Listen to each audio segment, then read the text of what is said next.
Bienvenue dans ce deuxième épisode consacré au rugby à 13. Pour ce thème, j'ai longtemps hésité et finalement décidé de le séparer en deux épisodes. Cet épisode sur l'histoire de sa création, un second sur les règles spécifiques du rugby à 13. Je sais ce que vous vous dites, le rugby à 13 c'est simple, on part du rugby à 15, on enlève 2 joueurs, fin de l'histoire, on envoie le générique. Stop! Le rugby à 13 n'est pas né avec cette idée. Ce sont des conflits financiers entre fédérations qui sont à l'origine de sa création. Pour le comprendre, il faut faire un peu d'histoire. Ce sport est né à Huddersfield en 1895, à la suite d'une scission des clubs du nord de l'Angleterre avec la Rugby Football Union. Vous vous en souvenez? On l'a abordé au dernier épisode. Je vous mets le lien en description. Il réclamait au RFU une aide pour rembourser aux ouvriers le temps de travail perdu, à cause des matchs disputés le samedi, jour ouvré. Le RFU refuse, prônant l'amateurisme de son sport en refusant d'indemniser ses joueurs. Cette décision déclenchera la création d'une fédération autonome, le North Rugby Football Union. Pour expliquer ce refus, il faut comprendre la nature des participants de l'époque.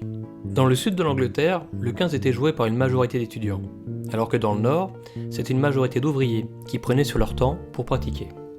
Les années qui suivent, les deux fédérations vont se développer en parallèle.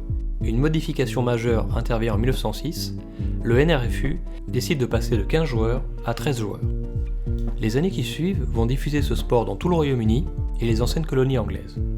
On peut noter l'année 1907, l'arrivée du rugby à 13 au Pays de Galles, et dans les années qui suivent, l'Australie et la Nouvelle-Zélande. Nous nous retrouvons à la Première Guerre mondiale, qui va mettre en parenthèse son développement. On peut noter en 1922 le changement de nom en Rugby Football League. Au début des années 30, le rugby à 13 fait son apparition en France et va connaître un rapide succès. Ici, je dois faire un aparté sur le cas français. Aujourd'hui, ce sport reprend de la vigueur dans notre pays, mais si l'histoire avait été différente, nous verrions sûrement plus de matchs à la télévision. Vous allez comprendre. Si pour le 15, ce sont les échanges entre le Royaume-Uni et la France qui ont propagé ce sport, le 13 est arrivé après une décision du RFU d'exclure l'équipe internationale française des compétitions. L'équipe se voit exclue pour cause de jeux violents et du non-respect des règles de l'amateurisme. Se voyant exclu, l'entraîneur Jean Gallia se déplacera en Angleterre pour découvrir le 13 qui attirait les foules. Il organisera par la suite une rencontre entre l'Australie et l'Angleterre qui connaîtra son succès en France. Suite à ça, de nombreux clubs du rugby à 15 vont passer au 13. Hélas, ce développement sera freiné durant la Seconde Guerre mondiale. Le gouvernement de Vichy passera un décret en 1941 interdisant la pratique du 13, accusé de corrompre la jeunesse française.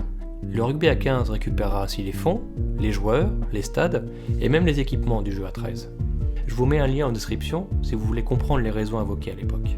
Fin de notre aparté sur le cas français. À la sortie de la guerre, le rugby à 13 va renaître dans les années 50.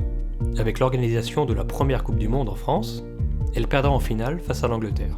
Il faudra attendre 1968 pour la seconde édition et retrouver la France battue cette fois par l'Australie. Le rugby à 13, dans le monde anglophone, va connaître de plus en plus d'adeptes des années 50 à nos jours. Il reste une valeur sûre en Angleterre, en Australie et la Nouvelle-Zélande. Nous pouvons nous en rendre compte en regardant ces équipes utiliser des joueurs à 13 dans leur équipe à 15, dans leur jeu de mouvement si caractéristique. Voilà en quelques dates l'apparition du rugby à 13 et son développement dans le monde. Il était important pour moi de vous développer le cas français, pas par pur chauvinisme, mais pour mettre la lumière sur un événement méconnu de notre histoire et qui explique sa faible notoriété dans notre pays.